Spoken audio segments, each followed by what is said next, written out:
सभी बच्चों को नमस्कार। आप सभी प्यारे बच्चों का स्वागत करते हैं आज की इस प्यार भरी क्लास में। आ गया हूं मैं आप लोगों का दिलों को छूने। भाई कैसे हो मेरे भाई? कैसी चल रही है पढ़ाई चढ़ाई?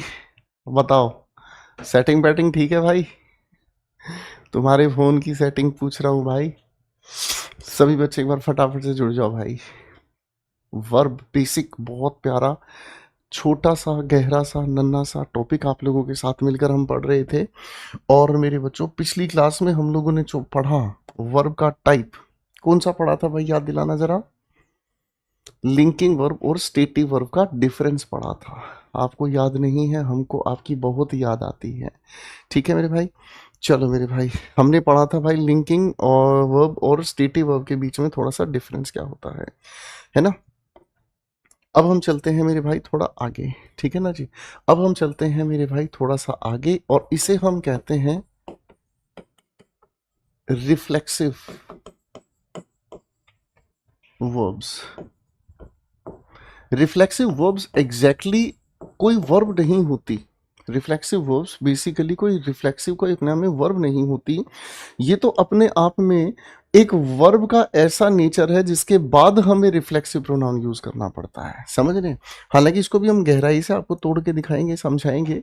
जैसे मेरे बच्चों हमारे सामने लिखा हुआ है कोई भी सेंटेंस में सब्जेक्ट, ठीक है ना।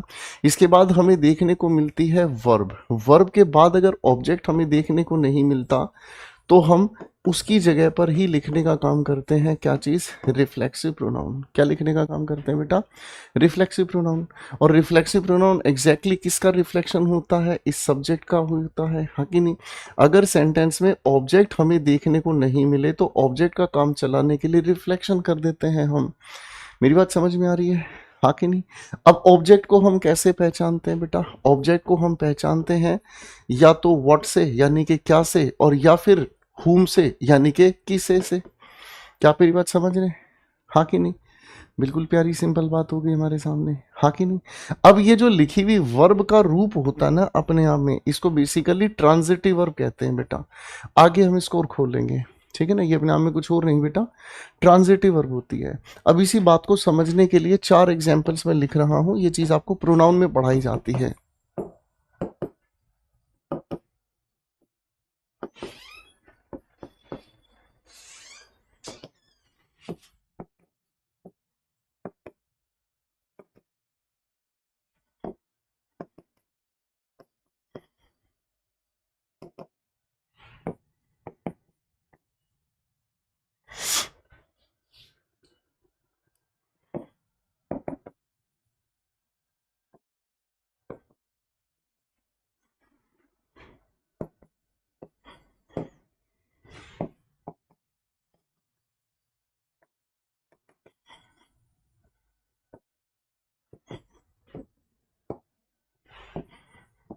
बहुत आराम से जवाब दीजिएगा।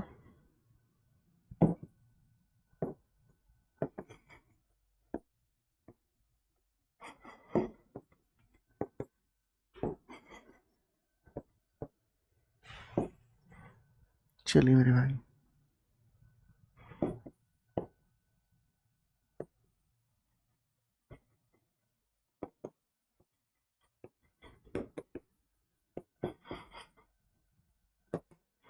अब इन सभी लिखे हुए सेंटेंसेस में थोड़ी सी मेहनत करके दिखाओ मेरे भाइयों।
आइए मेरे बच्चों, अब इन क्वेश्चंस को मैं भी आपके साथ डिस्कस करता हूँ। देखो मेरे बच्चों, बड़े प्यार से समझना।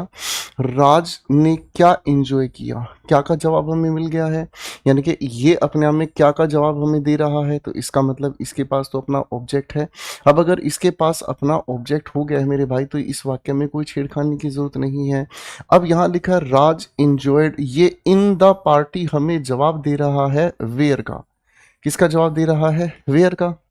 अब ये वेयर का आंसर हमें दे रहा था, यानी कि ऑब्जेक्ट नहीं है, लेकिन इस वर्ब को अपने साथ क्या चाहिए? कंपलसरी एक ऑब्जेक्ट चाहिए।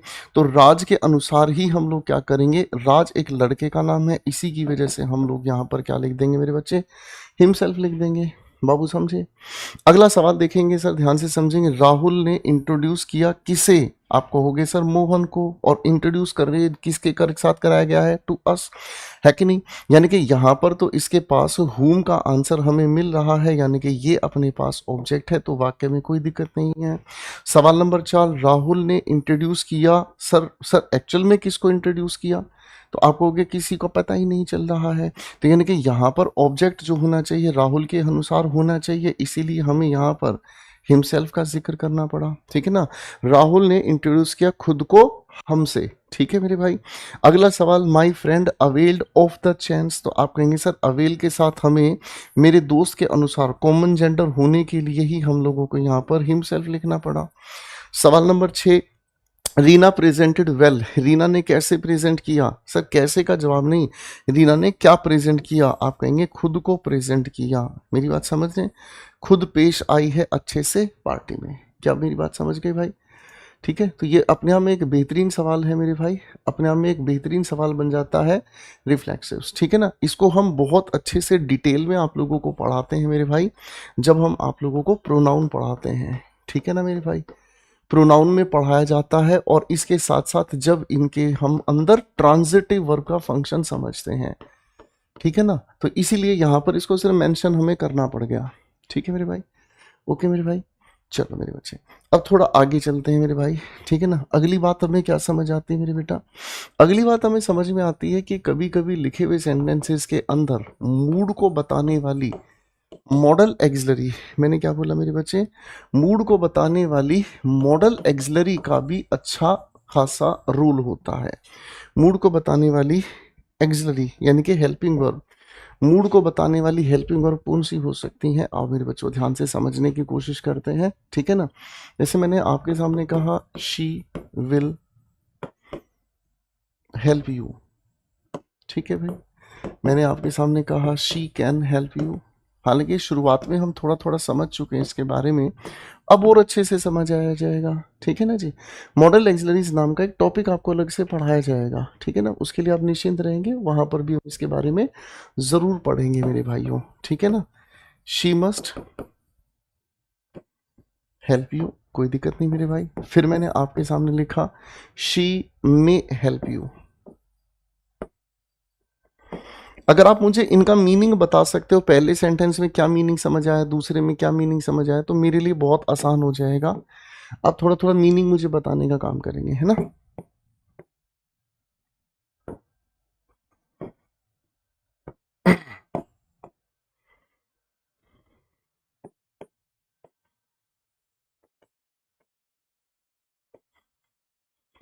चलिए मेरे भाई, अजीब दास्तां है ये। अच्छा चलो, मैं एक छोटी सी बात पुरानी है रिवीजन करा देता हूँ। मॉडल एक्सिलरी के साथ हम हमेशा base form of verb use करते हैं। क्यों? क्योंकि ये वो एक्शन बताता है, ये वो एक्शन है जो हुआ नहीं, वो एक्शन है जो हुआ नहीं। मेरी बात समझ रहे? समझ रहे? ये एक्शन तो अपने आप में हुआ ही नहीं है, इसी चीज को बताने के लिए मॉडल एक्सिलरी के साथ बेस फॉर्म ऑफ वर्ब का यूज करते हैं। ठीक है मेरे भाई? अब बताइए जरा। शाबाश। अब आप कहोगे सर आपकी पुरानी बात हमें याद आ रही है, इन लिखे हुए सेंटेंस में शी और आगे ये जो लिखा है यू, शी और यू, शी और यू, इनसे तो कोई फर्क नहीं पड़ रहा है, तो सब्जेक्ट ऑब्जेक्ट ही है सर जी। बोलो हाँ। मैं कहूँगा बिल्कुल ठीक है भाई। ये अपने आप में क्या है, सब की सब बेस फॉर्म ऑफ वर्ब है। मेरी बात समझ रहे हैं? यानी कि ये एक्शन अपने आप में हुआ ही नहीं है। अब मेरे बच्चे, मज़ेदार बात कहाँ से शुरू होती है बेटा? मज़ेदार बात यहाँ से शुरू होती है, अगर आप इस विल को देखो तो एक मीनिंग बनता है, कैन को देखो एक मीनिंग बनता है, मस्ट को देखो मीनिंग बनता है, मे को देखो मीनिंग बनता है, कुड को देखो एक अलग अर्थ बनता है, यूज्ड टू की वजह से एक अलग मीनिंग बनता है। क्या क्या मीनिंग बनता है मेरे भाई? बताओ जरा सोच के। आप कहोगे यहाँ पर कोई इंसान कह रहा है शी विल हेल्प यू, यानी कि ये हमें पता चल रहा है सामने वाले का फ्यूचर एक्शन। ठीक है। शी कैन हेल्प यू, यहाँ पर हम सामने वाले इंसान की क्या दिखा रहे हैं? एबिलिटी दिखा रहे हैं। शी मस्ट हेल्प यू, इस मस्ट को देखकर हमें समझ में आती है क्या, कि सामने वाले की क्या आ रही है भाई? नेसेसिटी आ रही है, बहुत ज़्यादा जो जरूरी काम है उसको बताया जा रहा है। समझ रहे हैं? सर मैंने कहा शी कैन हेल्प यू, आप इस कैन की sorry she may help you, तो ये अपने आप में किसी भी इंसान की पॉसिबिलिटी है, उसकी संभावना है कि भाई वो ऐसा काम कर सकती है। समझ रहे हैं? हाँ कि नहीं?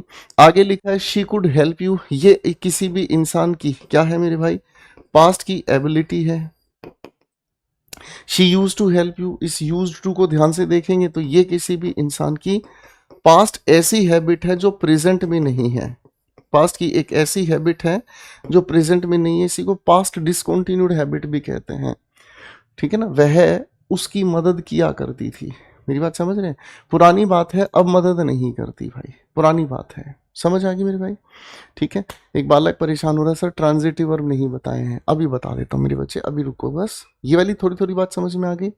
बात को दिल से समझने की कोशिश करना। इस विल की जगह कैन कर देते हैं तो सामने वाला एबिलिटी बताने का काम करता है। इस कैन की जगह मस्ट कह देते हैं तो एबिलिटी नहीं, नेसेसिटी महसूस होती है। इस मस्ट की जगह मे लिख देते हैं तो सामने वाले को क्या महसूस होती है? पॉसिबिलिटी महसूस होती है। मे की जगह कुड लिख दें तो पास्ट एबिलिटी बन जाती है। बोलो हाँ। ठीक है मेरे भाई? तो ये बहुत प्यारी छोटी छोटी बातें हैं जो हमें ध्यान रखनी चाहिए। ठीक है मेरे भाई? अब हम चलते हैं अगले पॉइंट पर। एक मेरा छोटा सा बच्चा परेशान हो रहा है, कह रहा है सर ट्रांजिटिव इंट्रांजिटिव बता दीजिए। अभी बता देता हूं, ट्रांजिटिव एंड इंट्रांजिटिव वर्ब्स।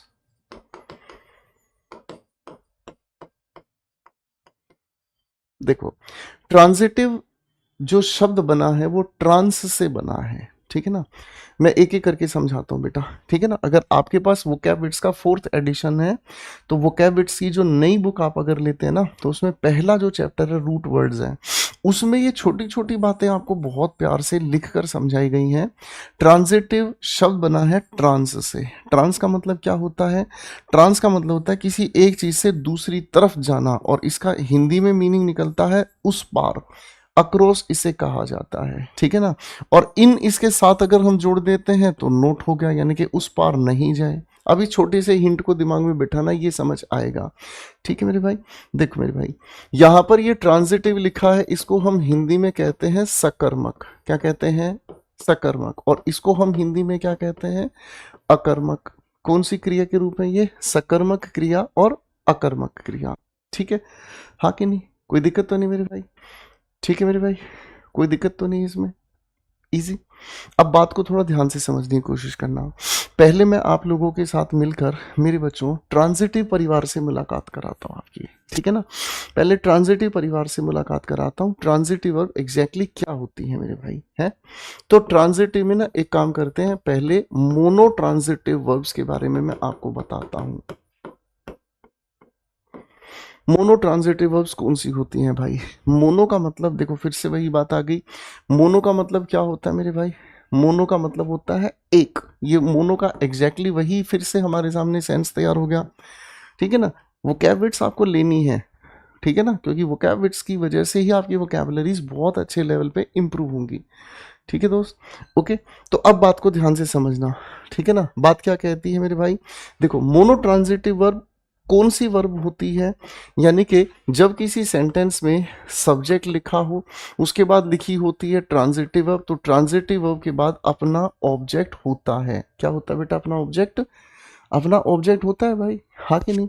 तो जब अपना ऑब्जेक्ट इसके पास होता है, ठीक है ना, तो अपना ऑब्जेक्ट इसके पास अपना जब ऑब्जेक्ट होता है, ठीक है ना भाई, हाँ कि नहीं? तो ये ऑब्जेक्ट हमें जवाब किस चीज का देता है? हिंदी में क्या कहते हैं, अंग्रेजी में व्हाट कहते हैं, हिंदी में किसे कहते हैं, इंग्लिश में इसे whom कहते हैं, ठीक है भाई, हाँ कि नहीं? अब ये वट या हुम को पहचानने के लिए आपको नाउन में बताया था कि वट या हुम का आंसर देने वाला कौन होता है, नाउन। नाउन को रिप्लेस करने वाला कौन होता है? आप कहेंगे सर जी प्रोनाउन। इसका मतलब क्या समझ में आया कि लिखे हुए सेंटेंस में ट्रांजिटिव वर्ब अगर हमें देखने को मिलती है तो इस ट्रांजिटिव वर्ब के बाद हम सीधा सीधा क्या लिखते हैं, नाउन या प्रोनाउन लिखते हैं। इनके बीच कोई और शब्द नहीं आता, इनके बीच कोई और शब्द नहीं आता, ठीक है। चलो थोड़ी सी बात को एग्जाम्पल से समझते हैं, बड़े आराम से प्यार से समझने का काम करना है।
मेरे बच्चों एक बार इन लिखे हुए सभी सेंटेंसेस को आप ध्यान से देखने की कोशिश करें।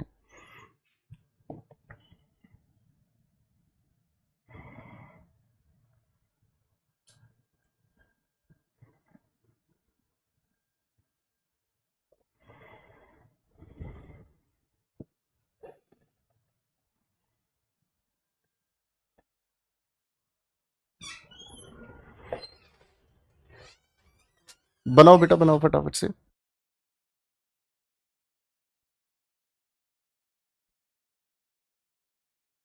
आओ मेरे बच्चों, अब चीजों को ध्यान से समझने की कोशिश करते हैं। करण हमारे सेंटेंस का सब्जेक्ट है, सोल्ड अपने आप में एक ट्रांजिटिव वर्ब है। सर करण ने क्या बेचा, उसकी कार बेची।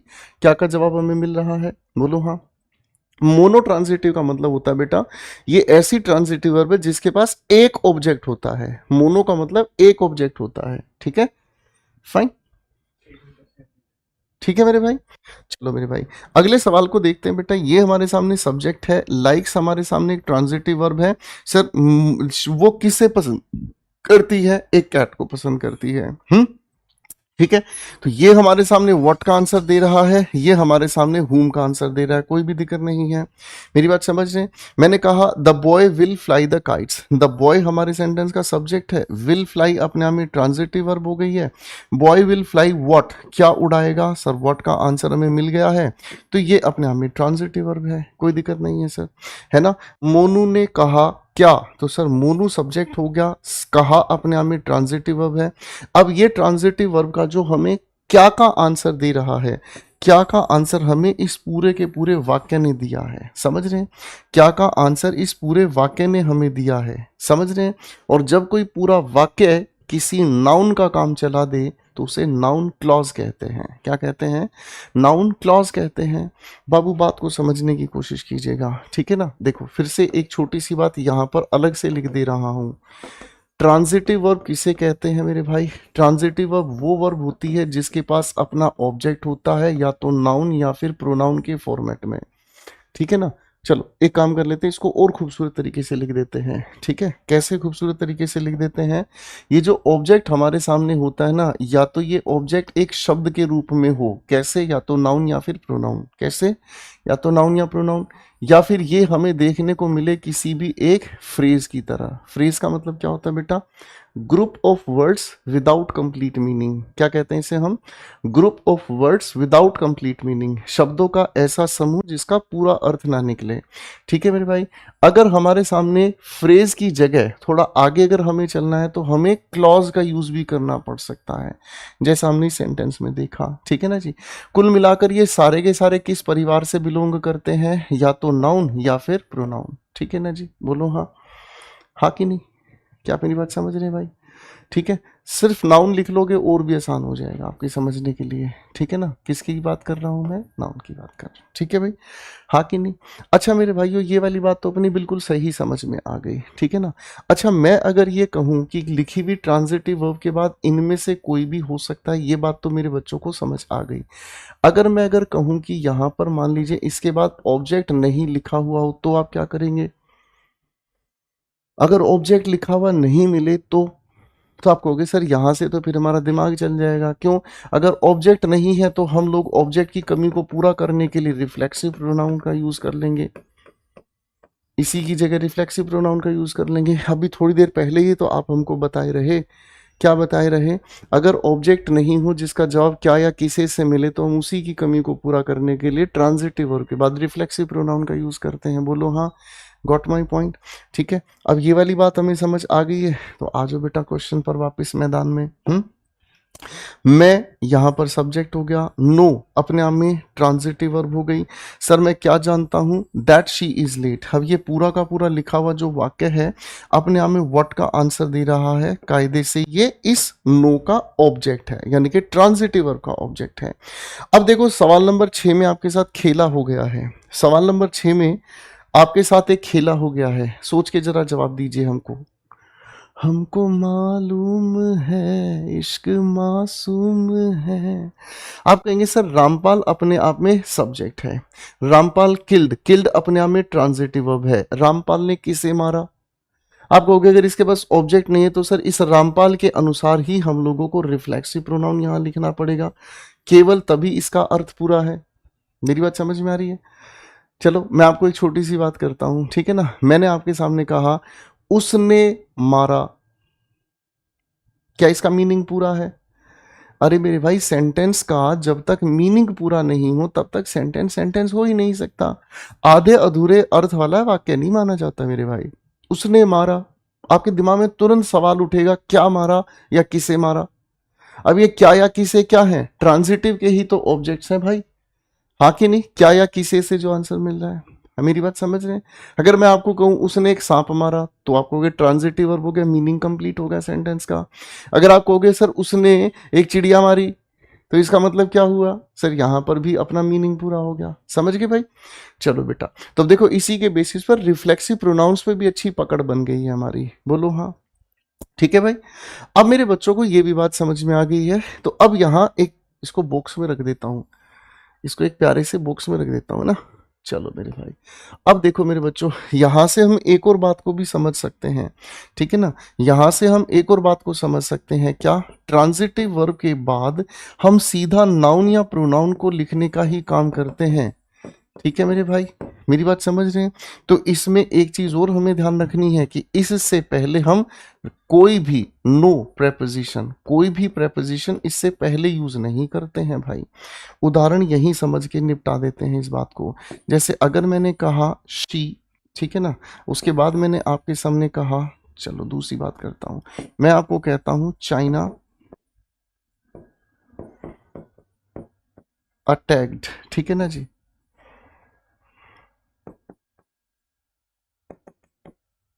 चलो मेरे भाई, एक सेंटेंस आपके सामने लिखा है मैंने, जरा इस सेंटेंस को ध्यान से समझ के देखो।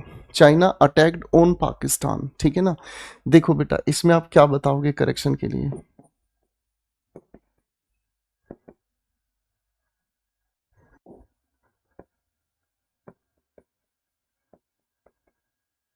दो सेंटेंसेस आपके सामने लिखे हैं। जब आप कहोगे सर दोनों के दोनों सेंटेंसेस में बात हमको समझ आ गया है, क्या बात समझना था मेरे भाई? सर चाइना हमारे सेंटेंस का सब्जेक्ट है, अटैक्ड अपने आप में ट्रांजिटिव वर्ब है। चाइना ने किस पर अटैक किया? यहां इस पर का मतलब ओन नहीं है, ठीक है ना। चाइना अटैक्ड हुम, तो हुम का आंसर देने के लिए ये हमारे पास सीधा का सीधा नाउन है जो कि ऑब्जेक्ट है, इस ओन की आवश्यकता नहीं है। प्रेपोजिशन नाम का टॉपिक में आपको ये सुपरफ्लोस प्रेपोजिशन रटवाई जाती हैं, रटने की जरूरत नहीं है। हकीकत में ये ट्रांजिटिव वर्ब की ही बात कहता है। सुजीत भाई कह रहा है कि सर इतनी गहराई से हमने कभी नहीं पढ़ा था, इसीलिए कहता हूँ सुजीत भाई अब की बार आखिरी बार, ठीक है ना। जितना अच्छे से गहराई से, जितने ज़्यादा एग्जाम्पल से आप इस क्लास में समझ पाओगे ना मेरे बच्चे, उतना ही ज़्यादा अपने आप को ताकतवर फील करोगे। वरना सारी उम्र हम मर मर के जी लिए, एक पल तो अब हमें जीने दो, जीने दो। रवि हमारे सेंटेंस का सब्जेक्ट है, डिस्कस्ड अपने आप में ट्रांजिटिव वर्ब है, इस ट्रांजिटिव वर्ब का ऑब्जेक्ट। सर उसने क्या डिस्कस किया, आपने कहा प्लान। तो बेटा यहां पर इसके पास नाउन है जो कि सीधा सीधा ऑब्जेक्ट है, तो इस लिखी हुई प्रेपोजिशन की जरूरत ही नहीं है। गाना घूम रहा होगा दिमाग में अब, है ना। बड़े शैतान बच्चे हैं भाई हमारे। चलो मेरे भाई ये भी बात समझ में आ गई, हाँ कि नहीं। अब यहीं से एक प्यारी सी बात और हमें बतानी है, ठीक है ना। और वो प्यारी सी बात क्या है, केवल, लिख देता हूं दोबारा से, ठीक है ना।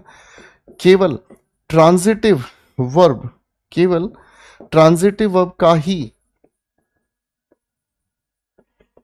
पैसिव वॉइस बनता है, केवल ट्रांजिटिव वर्ब का ही पैसिव वॉइस बनता है। क्यों? क्योंकि इसके पास अपना ऑब्जेक्ट होता है। मेरी बात समझ रहे हैं, हाँ कि नहीं। तीन बातें मैंने आपके दिलों में मोहब्बत जगाने के लिए लिखी हैं भाई, तीनों बातों को ध्यान रखना मेरे भाई, ठीक है ना। केवल ट्रांजिटिव वर्ब का ही पैसिव बनता है, क्यों? क्योंकि ट्रांजिटिव वर्ब के पास ही तो अपना ऑब्जेक्ट होता है। जैसे अगर मैं कहूं आपके सामने, Renu bought a bag, passive बना दीजिए, क्या दिक्कत है। अ bag was bought by Renu, खत्म होगी बात, ठीक है भाई। अब अगर इसके पास ऑब्जेक्ट ही नहीं है तो पैसिव थोड़ी बन पाएगा मेरे भाई, ठीक है। तो ये तीनों बातें बहुत खूबसूरत हमने समझ ली है मेरे भाई, ठीक है भाई, हाँ कि नहीं। बिल्कुल इजी हो गया मेरे बच्चों, ठीक है। देखो चीजें थोड़ी सी लगेंगी कॉम्प्लिकेटेड है, लेकिन मजा आएगा। एक बार इस सारे खेला को समझ लिया तो मजा आएगा। ट्रांजिटिव वर्ब उसे कहते हैं जिसमें कोई भी डूअर किसी वर्ब के जरिए एक एक्शन को ऑब्जेक्ट की तरफ ट्रांसफर करता है, ठीक है ना। ट्रांस का मतलब अक्रॉस होता है, उस पार। यानी कि ट्रांजिटिव कहने का मतलब हमें क्या समझ आया मेरे भाई, जब कोई भी सब्जेक्ट किसी ट्रांजिटिव वर्ब के जरिए किसी एक्शन को ऑब्जेक्ट की तरफ ट्रांसफर करता है, समझ रहे, ये ट्रांजिटिव वर्ब होगी भाई, समझे, ठीक है मेरे भाई। बिल्कुल मुश्किल नहीं है मेरे बच्चे, ध्यान से समझोगे तो बिल्कुल भी मुश्किल नहीं है, करेक्ट है। चलो एक काम करते हैं, अब इसका एक माइक्रो टेस्ट ले लेते हैं। इसी बात का ना एक माइक्रो टेस्ट ले लेते हैं। इधर आ जाओ भाई।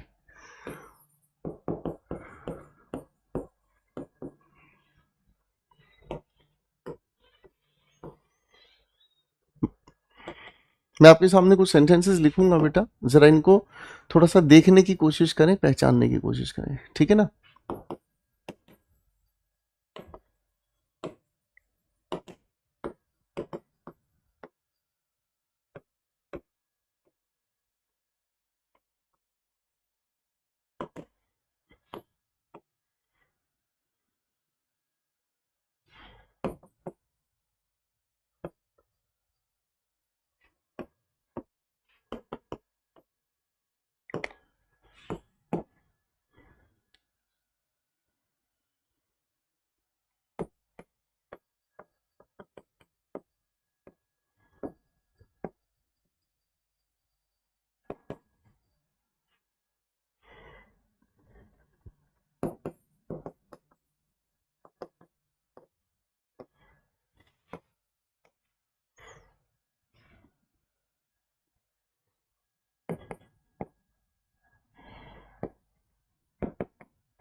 5 सेंटेंसेस आपके सामने लिखे हैं, पांचों सेंटेंसेस को एक बार ध्यान से ऑब्जर्व करो मेरे भाई।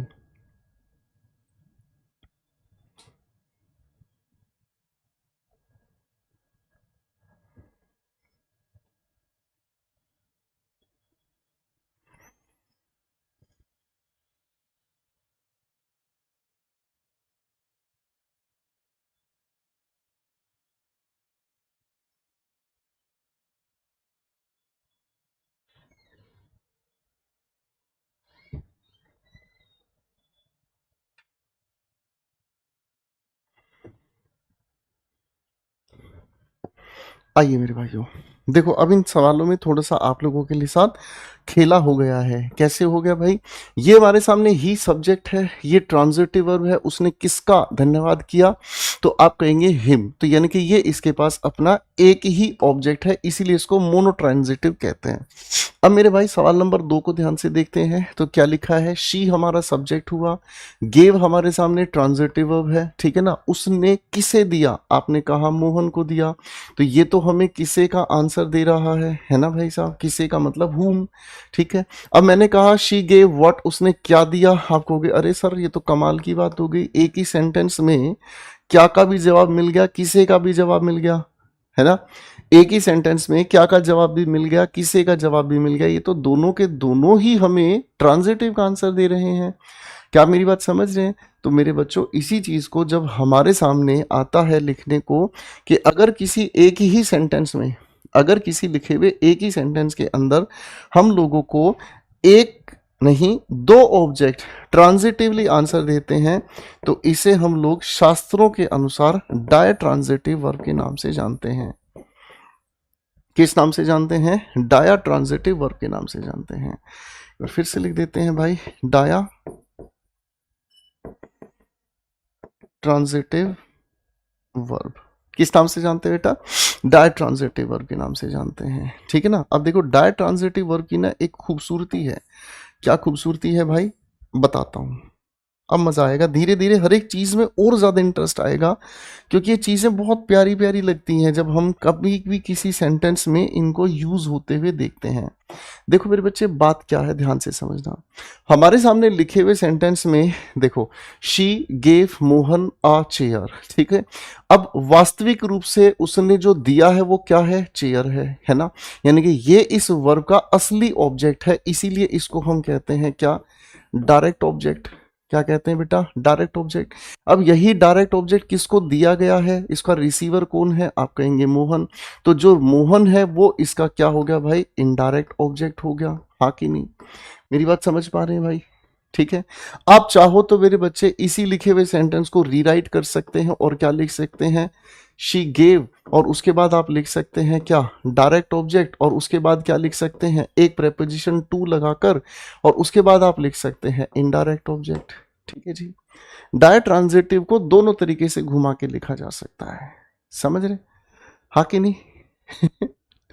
डायरेक्ट ऑब्जेक्ट और इनडायरेक्ट ऑब्जेक्ट। डायरेक्ट ऑब्जेक्ट होती है हमेशा नॉन लिविंग थिंग, समझ रहे? डायरेक्ट ऑब्जेक्ट होती है हमेशा नॉन लिविंग थिंग, निर्जीव, नॉन ह्यूमन। और इनडायरेक्ट ऑब्जेक्ट क्या होता है? हमेशा ह्यूमन यानी कि लिविंग होता है, ठीक है। सवाल नंबर 2 में इसी बात को, इसी कॉन्सेप्ट को एक बार फिर से देखेंगे। तरुण सेंटेंस का सब्जेक्ट हुआ मेरे भाई, ठीक है। ये हमारे सामने ट्रांजिटिव वर्ब है। तरुण ने क्या ऑफर किया? आप कहेंगे अ पेन। ये क्या का जवाब दे रहा है? इसी वजह से ट्रांजिटिव हुआ, ठीक है ना। किसे ऑफर किया? तो आप कहेंगे सर ये हमारे सामने किसे का जवाब दे रहा है, तो ये भी हमारे सामने इसको ट्रांजिटिव यानी कि डाय ट्रांजिटिव हो गई, बोलो हाँ, ठीक है भाई। अब मेरे बच्चों ध्यान से समझिएगा, सर ऑफर क्या किया गया है? ये हमारे सामने डायरेक्ट ऑब्जेक्ट हो गया, क्या का जवाब दे रहा है तो। और किसे ऑफर किया गया है? रवि को। तो सर किसे ऑफर करने वाला? इनडायरेक्ट ऑब्जेक्ट हो गया। आप चाहो तो इसी वाक्य को दोबारा से कैसे लिख सकते हैं? आप कहेंगे सर हम लिख देते हैं बिल्कुल आसानी से, तरुण, उसके बाद क्या लिखा मेरे बेटे? ऑफर्ड अ पेन, और उसके बाद क्या लिख दिया? टू रवि। कोई दिक्कत नहीं मेरे बच्चों को, ठीक है ना। अब मेरे भाइयों यहां से हमें क्या समझ में आया कि डाय ट्रांजिटिव वर्ब अगर किसी सेंटेंस में हमें लिखा हुआ मिलता है तो इसकी अरेंजमेंट दो तरीके से हो सकती है। क्या? पहली अरेंजमेंट तो ये हो सकती है कि इसके तुरंत बाद हम इनडायरेक्ट ऑब्जेक्ट लिख दें, ठीक है, और इसके ठीक बाद बिना किसी प्रेपोजिशन के हम मेरे बच्चों डायरेक्ट ऑब्जेक्ट इसके बाद लिख दें। लिख सकते हैं सर, है ना। अब ये इनडायरेक्ट ऑब्जेक्ट क्या होता है भाई? इनडायरेक्ट ऑब्जेक्ट हमेशा अपने आप में ह्यूमन रेफरेंस होता है। आप इसे लिविंग लिख लीजिए, ठीक है ना। आप इसे हमेशा कैसी कैटेगरी में रखते हैं? लिविंग कैटेगरी का ऑब्जेक्ट होता है। ये हमें हुम का आंसर देता है, यानी कि किसे, ठीक है जी। हुम का आंसर देता है यानी कि किसे, ठीक है ना। और जबकि जो डायरेक्ट ऑब्जेक्ट होता है वो अपने आप में क्या होता है? नॉन लिविंग कैटेगरी का ऑब्जेक्ट होता है। इसी को नॉन ह्यूमन रेफरेंस भी आप कह सकते हैं। इसका आंसर हमें क्या से मिलता है? क्या का मतलब व्हाट हो गया, ठीक है। आप इसी को दोबारा से रीऑर्गेनाइज करके भी लिख सकते हैं। कैसे मेरे भाई? आप इसी को दोबारा से भी लिख सकते हैं, जो भी हम यहां कर रहे थे। क्या कर सकते हैं इसी को लिखने का तरीका? आप ये कह सकते हैं सर, पहले हम इसके बाद डायरेक्ट ऑब्जेक्ट लिख सकते हैं, ठीक है ना भाई, डायरेक्ट ऑब्जेक्ट, और इस इनडायरेक्ट ऑब्जेक्ट को बाद में लिख सकते हैं। लेकिन बस इसमें एक खास परिवर्तन आ जाता है, और वो परिवर्तन क्या है मेरे भाई? इस तरीके के इनडायरेक्ट ऑब्जेक्ट को जब बाद में रखा जाता है, तो क्योंकि ये इस लिखी हुई वर्ब से ऑब्जेक्ट दूर हो गया, तो दूर होने के लिए इसके साथ या तो हमें प्रेपोजिशन टू या फिर हमें फोर इसके साथ जोड़नी पड़ती है। ठीक है जी, बात समझ रहे हैं? बोलो हाँ। अब ये टू या फोर इस इनडायरेक्ट ऑब्जेक्ट के साथ लगाने का मतलब क्या है? ये इनडायरेक्ट ऑब्जेक्ट बन जाता है इस डायरेक्ट ऑब्जेक्ट का प्राप्तकर्ता, रिसीवर, रेसिपिएंट। अंग्रेजी में भी लिख लीजिएगा, हिंदी वाले बच्चों का भी ध्यान रखना है ना मेरे भाई, ठीक है ना। रेसिपिएंट किस चीज का हो जाता है? Of direct object. किस चीज का रेसिपिएंट हो जाता है? प्राप्तकर्ता हो जाता है डायरेक्ट ऑब्जेक्ट। ये डायरेक्ट ऑब्जेक्ट एग्जैक्टली किसके लिए है? ये डायरेक्ट ऑब्जेक्ट एग्जैक्टली किसको मिला है? मेरे भाई ध्यान से समझना। चेयर किसके लिए है? मोहन के लिए। सर पेन किसके लिए है या किसको प्राप्त हुआ? रावी को प्राप्त हुआ। समझ रहे हैं? अब जो मैंने आपको सब कुछ बताया है यहाँ क्वेश्चन नंबर 4 और 5 में ध्यान से ऑब्जर्व करना। जो भी कुछ यहां पर आपको बताया है उसे क्वेश्चन 4 और 5 में ऑब्जर्व करना। तो आप कहेंगे सर बिल्कुल आसान है। द वॉचमैन सब्जेक्ट हो गया, रिफ्यूज अपने आप में ट्रांजिटिव वर्ब हो गई, है ना। अब यहां हमारे सामने रिफ्यूज क्या किया? क्या का आंसर देने वाला? डायरेक्ट ऑब्जेक्ट है सर, है ना। और किसको? आप कहेंगे कौन है इसके मना करने का प्राप्त करता? तो आप कहेंगे सर ये हो गया indirect object. Easy.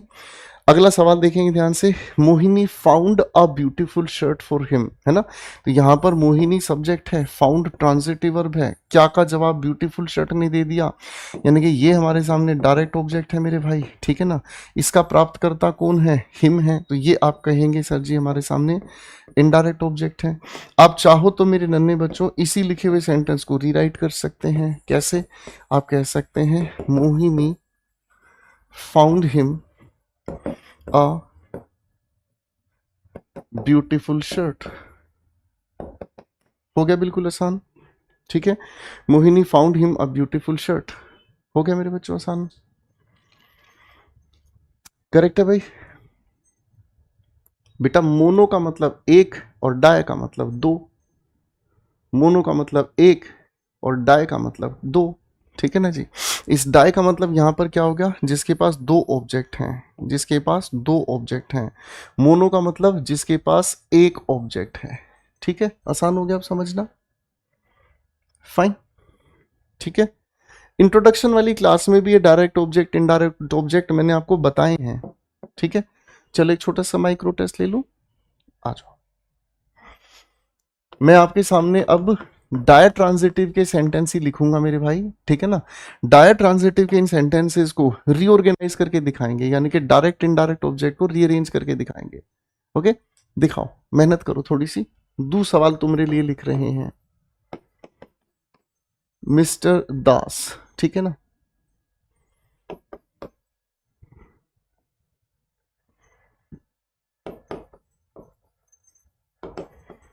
promised Geeta a new car.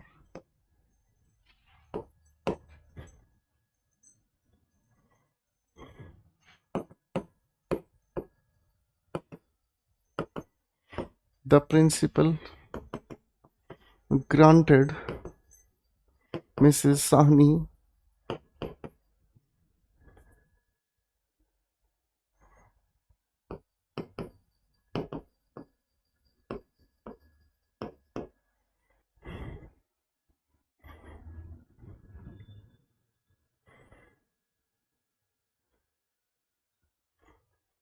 यहाँ पर ए भी लगाने की जरूरत नहीं है।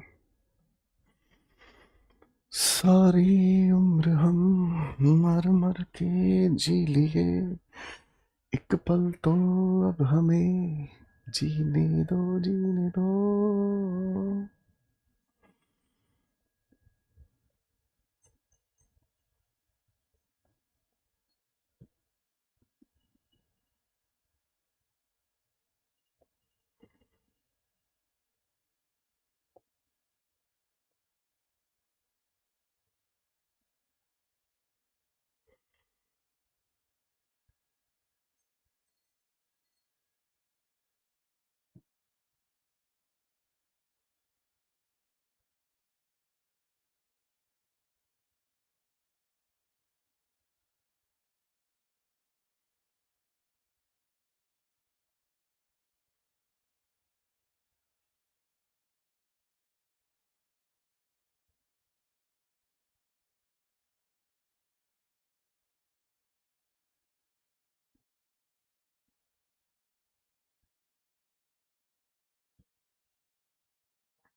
आइए मेरे भाइयों, मैं भी बनाता हूँ मेरे बच्चों, आराम से समझेंगे, टेंशन नहीं मेरे बच्चा। मिस्टर दास इस लिखी हुई वर्ब का सब्जेक्ट है, ठीक है जी। ये वर्ब ट्रांजिटिव है, क्यों? इन्होंने प्रोमिस क्या किया है, क्या का जवाब अ न्यू कार, ये डायरेक्ट ऑब्जेक्ट हो गया मेरे भाई, ठीक है ना। गाड़ी किसको प्रोमिस की है? गीता को, ये इंसान का नाम है तो ये इनडायरेक्ट ऑब्जेक्ट हो गया, ठीक है ना जी। मैं इधर साइड में लिख भी देता हूँ आपकी मदद के लिए मेरे भाई। जो डायरेक्ट ऑब्जेक्ट होता है वो हमेशा नॉन ह्यूमन रेफरेंस बताता है, ठीक है ना, निर्जीव जिसे हम कहते हैं। और मेरे बच्चे जो इनडायरेक्ट ऑब्जेक्ट होता है वो अपने आप में क्या होता है मेरे बच्चे? आप कहेंगे ह्यूमन रेफरेंस होता है, ठीक है। अब मेरे भाई इसी को दोबारा से लिखना चाहे तो मिस्टर दास प्रोमिस्ड, और आप क्या लिखेंगे? आ न्यू कार, और इसके बाद क्या लिख देंगे? टू गीता। बिल्कुल आसान हो गया मेरे भाई, कुछ भी बात मुश्किल नहीं थी, हाँ कि नहीं? बिल्कुल आसान हो गया ना। चलो भाई दूसरे सवाल की बात करते हैं। द प्रिंसिपल सब्जेक्ट हो गया, ये ट्रांजिटिव वर्ब हो गई, ठीक है ना। अब सर ग्रांट किसको किया है? सर 10 मतलब क्या ग्रांट किया? 10 डे लीव को ग्रांट किया गया है, ठीक है ना। तो ये हमारे सामने क्या हो गया भाई? इसके पास अपना डायरेक्ट ऑब्जेक्ट, और किसको किया गया है? तो सर मिसेस साहनी को किया गया है, तो ये अपने आप में क्या हो गया भाई? Indirect object. अब मेरे बच्चा इसी को अगर आप रीराइट करना चाहें तो ये एज इट इज ही रखेगा,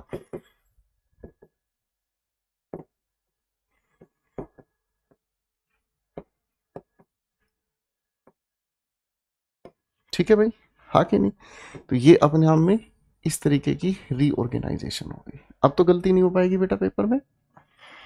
देखो इनका काम अधिकतर जो यूज हम करते हैं ना इस कॉन्सेप्ट का, इसका जो कॉन्सेप्ट का अधिकतर हम यूज करते हैं बेटा, अधिकतर वो यूज होता है हमारा जब हम वॉइसेस के क्वेश्चंस बनाते हैं, ठीक है ना। जब हम इनके वॉइसेस के क्वेश्चंस बनाते हैं, ठीक है ना। तो ट्रांजिटिव में पहले क्या समझा हमने? Monotransitive. फिर हमने क्या समझा? Ditransitive. अब इसी का परिवार आगे बढ़ता है तो एक आता है कॉम्प्लेक्स ट्रांजिटिव। कॉम्प्लेक्स का मतलब क्या होता है? जटिल। अब जटिल होने का क्या सेंस होता है भाई? जटिल होने का क्या सेंस होता है मैं समझाता हूं मेरे भाई, ठीक है ना, बड़े आराम से समझो भाई। कॉम्प्लेक्स ट्रांजिटिव का मतलब क्या होता है बेटा? देखो जब कॉम्प्लेक्स ट्रांजिट, पहले उदाहरण से समझो भाई, सेंटेंस को पढ़ना समझ में आएगा, ठीक है ना। श्रेया कॉल्ड राहुल स्टूपिड, ठीक है ना जी। They called mister Das sir.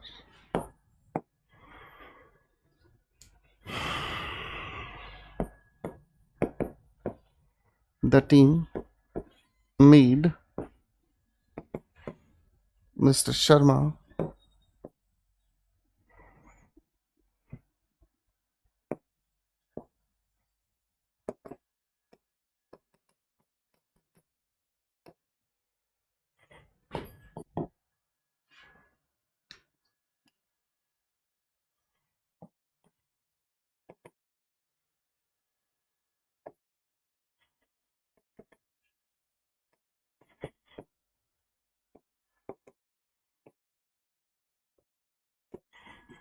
The guard of.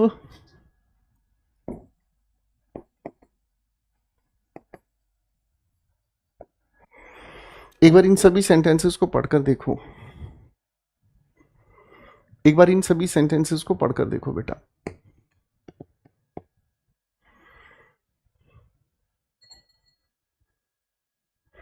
जब आप इन सभी सेंटेंसेस को पढ़कर देखोगे तो आपको एक बात समझ आएगी, सर ये श्रेया सब्जेक्ट है, ये अपनी ट्रांजिटिव वर्ब है, आगे ये राहुल लिखा है, ये इस लिखी हुई राहुल क्या है? इसका ऑब्जेक्ट है ना, ये अपना इसका ऑब्जेक्ट है। अब जब आपने आपको आगे पढ़ने को मिला तो समझ में क्या आया? क्या चीज़? ये लिखा हुआ जो स्टूपिड है ना, बेसिकली ये एग्जैक्टली किसको कहा गया है? राहुल को कहा गया है, यानी कि राहुल और स्टूपिड दोनों एक ही हो गए हैं, है ना।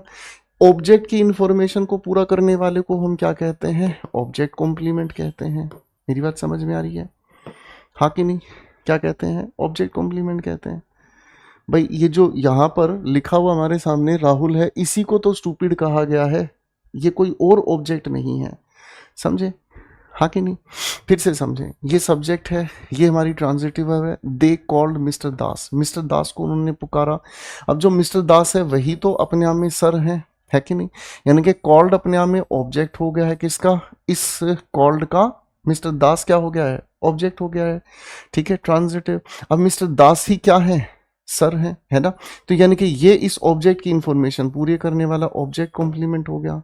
तो देखो कॉम्प्लेक्स ट्रांजिटिव किसे कहते हैं बेटा? कॉम्प्लेक्स ट्रांजिटिव किसे कहते हैं बेटा? कॉम्प्लेक्स ट्रांजिटिव समझना बड़ा आसान हो गया है ना? कोई भी लिखे हुए सेंटेंस में अगर हम ट्रांजिटिव वर्ब के बाद लिखा हुआ ऑब्जेक्ट देखते हैं और इसी ऑब्जेक्ट की इंफॉर्मेशन को पूरा करने के लिए ऑब्जेक्ट कॉम्प्लीमेंट लिख देते हैं। क्या लिख देते हैं बाबू? ऑब्जेक्ट कॉम्प्लीमेंट लिख देते हैं। इसी की इंफॉर्मेशन को पूरा करने के लिए ऑब्जेक्ट कॉम्प्लीमेंट अगर हम लिख देते हैं तो ये दोनों के दोनों आपस में क्या हैं? एक समान ही तो है, हाँ कि नहीं? अब ऐसी जो लिखी हुई हमारे सामने वर्ब होती है वो बनती है कॉम्प्लेक्स ट्रांजिटिव वर्ब, ठीक है ना? क्यों कॉम्प्लेक्स ट्रांजिटिव वर्ब? क्योंकि इसके पास होता तो एक ही ऑब्जेक्ट है, फिर इस ऑब्जेक्ट की जानकारी हमें देखने को मिलती है, तो ये बनता हमारा कॉम्प्लेक्स ट्रांजिटिव वर्ब, ठीक है ना? बाबू कुछ समझे? दो सवाल और हैं, इनमें और अच्छे से ये चीज समझ आ जाएगी, ठीक है? The team subject made transitive verb, किसको बनाया? मिस्टर शर्मा को। तो मिस्टर शर्मा इस लिखी हुई ट्रांजिटिव वर्ब का अपना ऑब्जेक्ट है। अब मिस्टर शर्मा ही क्या बन गए हैं? मैनेजिंग डायरेक्टर बन गए हैं। तो बेटा ये इन्हीं के बराबर में बताई गई है बात, तो ये ऑब्जेक्ट की इंफॉर्मेशन को पूरा कर रहे हैं, ऑब्जेक्ट कॉम्प्लीमेंट कहना गए। इजी, हाँ कि नहीं? ठीक है भाई, अगला सवाल भी देख लो, बिल्कुल सिमिलर ट्रीटमेंट है। सब्जेक्ट है, अपॉइंटेड ट्रांजिटिव वर्ब है, ये इस ट्रांजिटिव वर्ब का ऑब्जेक्ट है बाबू, ठीक है ना? अब इस ऑब्जेक्ट के बारे में क्या बताया है? ये क्या बन गया है? The guard of her farmhouse, ठीक है ना जी? ये इसी के बारे में इंफॉर्मेशन देने वाला ऑब्जेक्ट कॉम्प्लीमेंट हो गया। तो आज से आप लोगों को अगर कोई कहे कि ट्रांजिटिव वर्ब कितनी तरह की हैं? 3 तरह की। एक ऑब्जेक्ट वाली मोनो ट्रांजिटिव, 2 ऑब्जेक्ट वाली डाय ट्रांजिटिव, दोनों ऑब्जेक्ट को हम डायरेक्ट इनडायरेक्ट ऑब्जेक्ट को आगे पीछे लिख सकते हैं, और तीसरा कॉम्प्लेक्स ट्रांजिटिव जिसमें ट्रांजिटिव वर्ब का जो ऑब्जेक्ट है उस ऑब्जेक्ट की इंफॉर्मेशन पूरा करने वाला ऑब्जेक्ट कॉम्प्लीमेंट लिख दिया जाता है साथ में। इजी हो गया भाई, हाँ कि नहीं? बिल्कुल इजी हो गया, ठीक है? तो भाई कॉम्प्लेक्स ट्रांजिटिव भी समझ आ ही गया हमें, ठीक है ना? अब मेरे बच्चों को समझा देता हूं मैं ट्रांजिटिव का ही एक दूसरा हिस्सा। ट्रांजिटिव समझा ना अभी तक हमने, है ना भाई? अब थोड़ा सा ट्रांजिटिव वर्ब का ही दूसरा हिस्सा हम समझ लेते हैं जिसे हम कहते हैं इंट्रांजिटिव। देखो बेटा इंट्रांजिटिव, फिर से आपको वोकैब्युलरीज की याद आएगी, है ना? इन का मतलब क्या हुआ? नोट। ट्रांस का मतलब क्या होता है? अक्रॉस, यानी कि एक ऐसी वर्ब जो किसी भी लिखे हुए सेंटेंस में सब्जेक्ट तो लिखा है, ठीक है ना, इसके बाद ये एक्शन वर्ब की तरफ बढ़ रहा है, लेकिन वर्ब आगे एक्शन को ऑब्जेक्ट की तरफ नहीं बढ़ने देता, इसीलिए कहा जाता है इसके पास अपना ऑब्जेक्ट नहीं होता। इसलिए कहा जाता है इसके पास अपना ऑब्जेक्ट नहीं होता। क्या बोले हम? इसके पास अपना ऑब्जेक्ट नहीं होता, क्योंकि ये एक्शन को आगे ट्रांसमिट ही नहीं होने देता। समझ रहे? ये एक्शन को आगे बढ़ने ही नहीं देता। अब ये जो ऑब्जेक्ट नहीं होता है इसका एग्जैक्टली मतलब क्या समझ आएगा मेरे भाई? ठीक है, इसका एग्जैक्टली क्या मतलब समझ में आएगा भाई? एग्जैक्टली इसका ये मतलब हमें समझ में आएगा कि ऑब्जेक्ट ना होने का मतलब ये हमें जवाब देगा व्हेन से, ये जवाब देगा हमें वेयर से, ये जवाब देगा हमें हाउ से। किन से जवाब देगा? व्हेन, वेयर या हाउ से जवाब देगा, ठीक है, हाँ कि नहीं? अब इस व्हेन, वेयर, हाउ तीनों को अगर आप ध्यान से देखेंगे ना मेरे भाई, इन तीनों को अगर आप ध्यान से देखेंगे मेरे भाई, तो ये तीनों के तीनों कुछ और नहीं है मेरे भाई, ये तीनों के तीनों अपने आप में एग्जैक्टली किस पार्ट्स ऑफ स्पीच के नाम से जाने जाते हैं? एडवर्ब के नाम से जाने जाते हैं।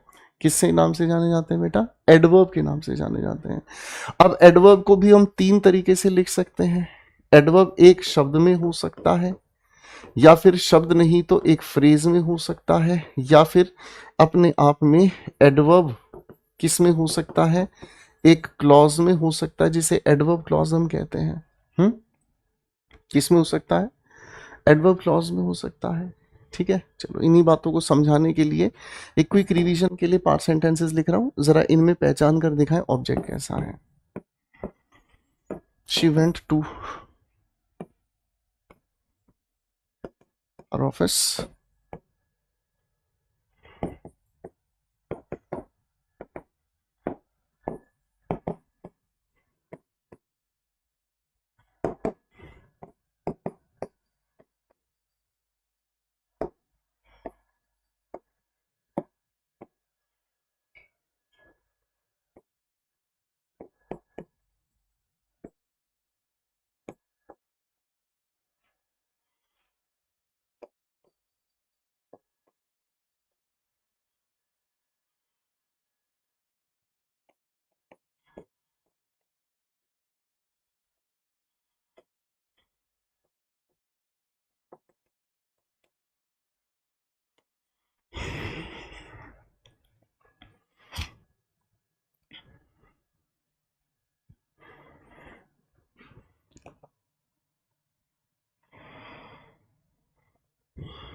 बहुत बढ़िया जी।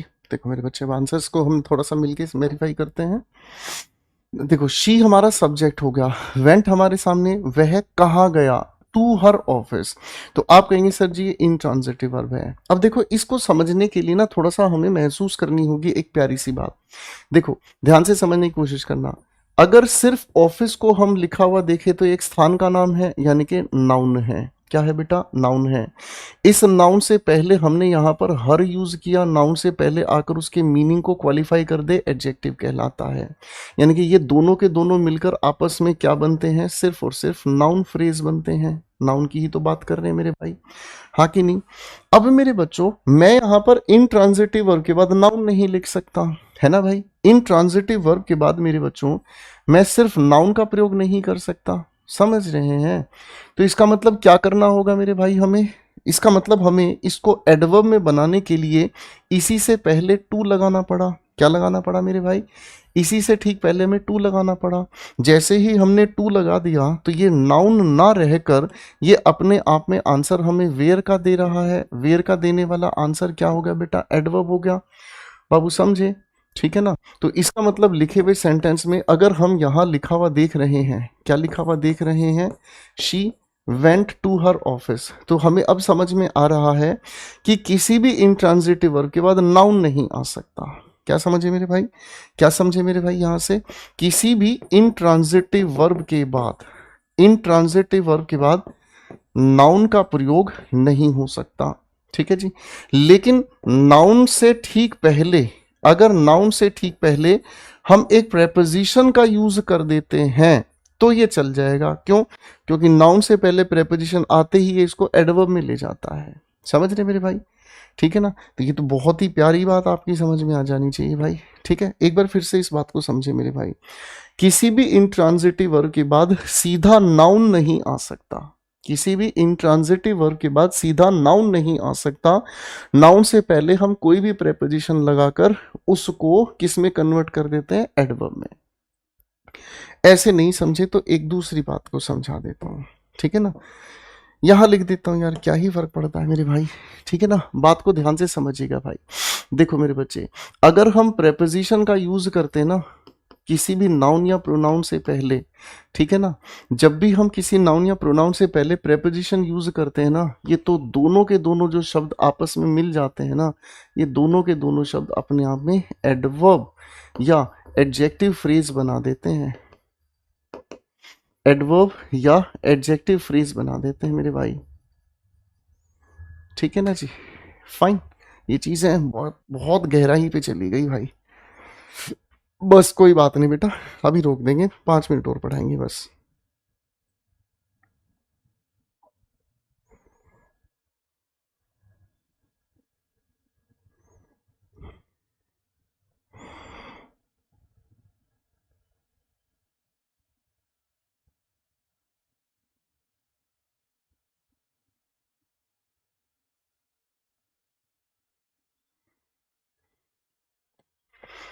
ठीक है भाई, अब देखो बेटा, एक एक करके इन्हीं प्यारी प्यारी चीजों को हम समझने का काम करेंगे इन सेंटेंसेस में। इधर आओ बेटा। सर रवि सेंटेंस का सब्जेक्ट, अब समझ में आ गया बेटा ये क्या खेला हो रहा है ना। रवि डाइड, रवि सब्जेक्ट है, डाई, डाई का मतलब क्या हुआ, इसको ऑब्जेक्ट की जरूरत ही नहीं है, इंट्रांजिटिव वर्ब है, बिल्कुल सही। शी स्माइल्ड, शी सब्जेक्ट है, स्माइल्ड मुस्कुराना, सर मुस्कुराना अपने आप में ही एक एक्शन है जिसको किसी ऑब्जेक्ट की जरूरत नहीं है, इंट्रांजिटिव वर्ब, सही हो गया। अब देखो गड़बड़ क्या कर दिया है भाई, ये सब्जेक्ट है, ये इंट्रांजिटिव वर्ब, इसके पीछे जानबूझ के एक प्रोनाउन टेक दिया।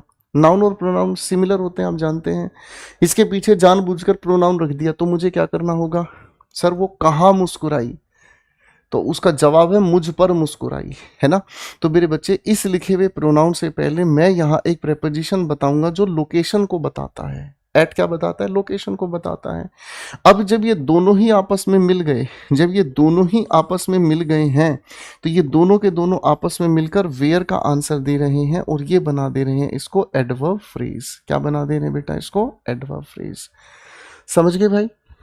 हम्म, और गहराई से समझते हैं, काहे परेशान हो रहे भाई। देखो भाई, राज केम, राज आया, आना जाना सब इंट्रांजिटिव वर्ब। तो कहाँ कब आया, जब मैं सो रहा था। तो ये सारा सेंटेंस व्हेन का आंसर दे रहा है, तो यानी कि एडवर्ब क्लॉज हो गया ना भाई। ठीक है ना मेरे भाई। आगे लिखा है जाओ, तो यहां पर कहाँ जाएं, वेर एवर। मेरे भाई क्या आंसर दे रहा है इसका, आप कहेंगे sir wherever you want. क्या आंसर दे रहा है मेरे भाई, आप कहेंगे sir wherever you want, जहां आपका जाने का मन हो वहां जाओ। क्या करोगे सर। ठीक है मेरे भाई, तो ये हमारे सामने क्या कर दे रहा है, जाओ। कहाँ जाएं, कहाँ का आंसर दे रहा है भाई ये सब कुछ, ठीक है ना। तो ये सब हमें वेयर का आंसर दे रहा है, तो ये भी अपने आप में एडवर्ब क्लॉज हो गया। समझ आया भाई? ठीक है, चलो आज ज़्यादा गहराई हो गई है चीज़ों में, ठीक है, ज़्यादा गहराई हो गई है। एक सवाल, ठीक है ना, बस सिर्फ रिवीजन के लिए।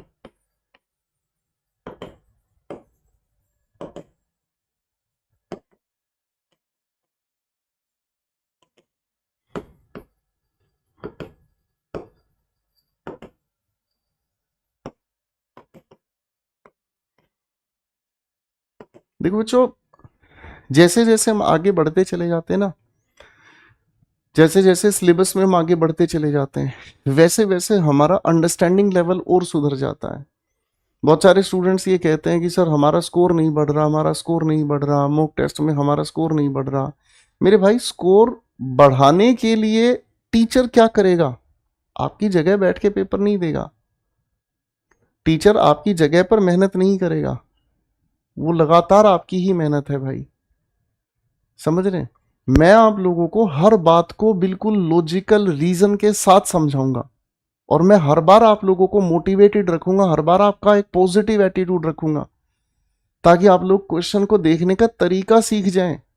अब आप उसको रिवाइज करो बार बार, जितनी बार आप रिवाइज करोगे, जितनी बार चीजों को समझोगे, हर एक क्वेश्चन के अंदर आपको मैजिकल फील होगा कि यार अब मजा आ रहा है। समझ रहे मेरे भाई? आप ही के बैच से जो टॉप 10 रैंक में आने वाले हैं, और आप ही के बैच से वो भी बच्चे जो शिकायतों से भरे हुए हैं भाई। अब ये जो बताई मैंने आपको इंट्रांजिटिव ट्रांजिटिव का डिफरेंस, अब ये सवाल और खूबसूरती से समझ आएगा। रिफ्लेक्सिव वर्ब के बारे में जब बताना शुरू किया था, तब यही आपके सामने एग्जाम्पल आए थे पहले दोनों, ठीक है, शिखा की जगह राज लिख दिया, यही एग्जाम्पल। अब देखना, अब ये चीज आपको प्रॉपर रीजन से समझ आएगी। देख मेरे भाई, ये तो हमारा सब्जेक्ट हो गया है, ये हमारी ट्रांजिटिव वर्ब है। ट्रांजिटिव वर्ब के बाद ये हमें व्हाट का आंसर दे रहा है, ठीक है ना जी। व्हाट का आंसर देने वाला नाउन है, नाउन से पहले कोई प्रेपोजिशन की जरूरत नहीं, इसी वजह से ये मामला बिल्कुल सही है। सवाल नंबर 2 में क्या बदल गया भाई? आप कहेंगे सर शिखा सब्जेक्ट है, ये ट्रांजिटिव वर्ब है, इस ट्रांजिटिव वर्ब का ऑब्जेक्ट, सर ये द पार्टी तो चल जाता, लेकिन जैसे इस द पार्टी से पहले ये प्रेपोजिशन आई है तो ये वेयर बन गया। वेयर का मतलब एडवर्ब हो गया, लेकिन ट्रांजिटिव वर्ब को अपना मीनिंग पूरा करने के लिए क्या चाहिए? व्हाट या हुम का आंसर देने वाला या तो नाउन चाहिए या फिर प्रोनाउन चाहिए। अब यहां अपनी मर्जी से मैं नाउन का यूज कर नहीं सकता, तो फिर मुझे क्या करना पड़ेगा? रिफ्लेक्सिव प्रोनाउन लाना पड़ेगा। समझ गए? अब ये इसी शिखा के अनुसार यहां पर रिफ्लेक्सिव प्रोनाउन होगा। क्या मैंने ठीक लिख दिया? बताओ जरा, क्या मैंने ठीक लिख दिया? बताओ जरा, क्या मैंने ये ठीक लिख दिया? जरा बताओ हमको, बताओ जरा ध्यान से, इन तीनों में से आपके हिसाब से कौन सा सही होगा? जरा बताओ तीनों में ध्यान से देखकर। तो आप कहोगे रिफ्लेक्शन होगा। गुरुजी, अगर रिफ्लेक्शन होगा तो रिफ्लेक्शन होगा तो सब्जेक्ट के अनुसार ही तो रिफ्लेक्शन होगा। वेरी सिंपल, सब्जेक्ट के अनुसार ही रिफ्लेक्शन होगा। समझ रहे हैं? तो शिखा एक लड़की का नाम है, तो लड़की का नाम है तो सर लड़की के हिसाब से हमें क्या करना होगा? हर सेल्फ लगाना होगा। बाबू अब रीजन क्लियर हो गया चीजों को समझने का? ठीक है, अब रीजन समझ आ गया। अब देखो एक चीज और मैं आपको बताता हूँ, बहुत सारे बच्चों के साथ ये गलतियां कर दी जाती हैं कि पहले दिन की क्लास में वर्ब बेसिक पढ़ा दिया जाता है। अरे वर्ब बेसिक पढ़ लो, दिक्कत नहीं है, लेकिन वर्ब बेसिक के साथ प्रेपोजिशन का रीजन कहाँ से लाओगे? एडजेक्टिव का रीजन कहाँ से लाओगे? एडवर्ब का रीजन कहाँ से लाओगे? उसके लिए तो आपको और पार्ट्स ऑफ स्पीच पहले समझने होते हैं। अब समझ आ गया अच्छे से? चलो भाई, तो आज के लिए अपन इतनी ही बात को रोक लेते हैं। ठीक है, पहले यहां तक की बात को मुझे बताओ बेटा, अच्छे से समझ आ गया? ठीक है मेरे भाई, तो चलो मेरे भाई, तो आज आपने जो जो चीजें मेरे साथ मिलकर पढ़ी है मेरे भाई, रिवाइज करके आना, अच्छा लगेगा आप लोगों को। ठीक है, थोड़ी सी रिवीजन करके आना। रिफ्लेक्सिव वर्ब्स के बारे में हमने समझना शुरू किया। ठीक है ना, तो हमें तो लगा यार ये तो हम आसानी से उड़ा देंगे। ठीक है ना, फिर हम मॉडल एक्सिलरीज ये तो हम शुरू में ही पढ़ लिए थे, है ना, आसान लगा। अब यहाँ से असली खेला शुरू हुआ। ठीक है ना, ट्रांजिटिव अब 3 हिस्सों में बटी, पहला मोनो ट्रांजिटिव, दूसरा डायट ट्रांजिटिव, तीसरा कॉम्प्लेक्स ट्रांजिटिव। ठीक है, सॉरी कॉम्प्लेक्स ट्रांजिटिव। ठीक है भाई, इसके बाद हमने क्या समझा मेरे भाई? Intransitive verb. इनट्रांजिटिव वर्ब किसे कहते हैं भाई? जो ट्रांजिटिव नहीं होती, यानी कि जिसमें एक्शन ट्रांसमिट होने के लिए ऑब्जेक्ट की जरूरत नहीं होती। ठीक है ना, तो ऑब्जेक्ट या तो होता ही नहीं है, जैसे ये लिखे हैं 2 सेंटेंसेस। ठीक है ना जी, हाँ कि नहीं? मेरी बात समझ में आ रही है? ठीक है ना, ओके। और इनका पीछे अगर कुछ लिखा मिले तो वो एडवर्ब ही होती है, और इसके पीछे के फिर ये रीजन हमारे सामने आ जाती हैं। करेक्ट है भाई, हाँ कि नहीं? मेरी बात समझ रहे हैं? ठीक है मेरे भाई। अच्छा, कुछ जनरल सेंस में भी अगर आप समझना चाहें ना, तो देखो एक बहुत मजेदार तरीका समझाता हूं आपको, ध्यान से समझने की कोशिश करना। राहुल नहीं, दूसरा नाम लिखते हैं, करण